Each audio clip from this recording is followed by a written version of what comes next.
Hey all welcome to my channel. இன்றைக்கி இந்த bracelet பண்ணுற பீட்ஸை வச்சு எப்படி ஈஸியாக ஒரு ஹூக் இயரிங் பண்ணலான்னு தான் பார்க்க போகிறோம். அதுக்கு ஃபஸ்ட்டு நான் ஒரு பீட் எடுத்துக்கிறேன். அதுக்கப்புறம் அதுக்கு செட் ஆகிற மாதிரி ஒரே ஒரு ஐபின் மட்டும் எடுத்துக்கிறேன். இதுக்கு தேவையான பொருளே பார்த்திங்கன்னா 2 பீட், 2 ஐபின், அதுக்கப்புறம் 2 ஹூக் தான்.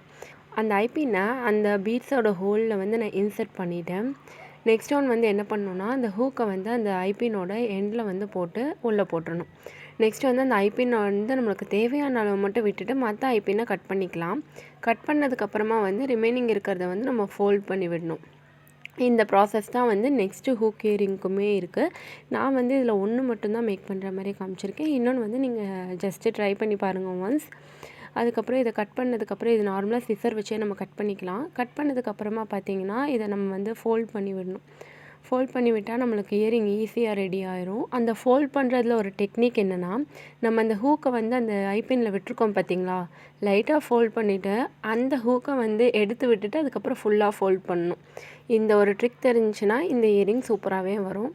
இதில் நான் பண்ணுற மாதிரி தான். நான் ஹாஃப் விட்டுட்டு அந்த ஹூக்கை நான் எடுத்து விட்டுட்டதுக்கப்புறம் தான் நான் பார்த்திங்கன்னா ஃபுல்லாக அதை ப்ரெஸ் பண்ணுறேன்.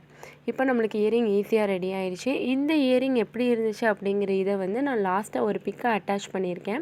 இது ஆக்சுவலாக என்னோடய கஸ்டமர் ஒருத்தங்க என்கிட்ட கேட்டிருந்தது. இது ரொம்பவே சிம்பிளான இயரிங். இப்போ நீங்கள் ப்ரேஸ்லெட் பிஸ்னஸ் பண்ணிகிட்ருக்கீங்கன்னா மேட்சாக இயரிங்ஸு கொண்டு வாங்க. இது என்னோடய சிம்பிளான ஒரு technique. Thank you all. This is the picture.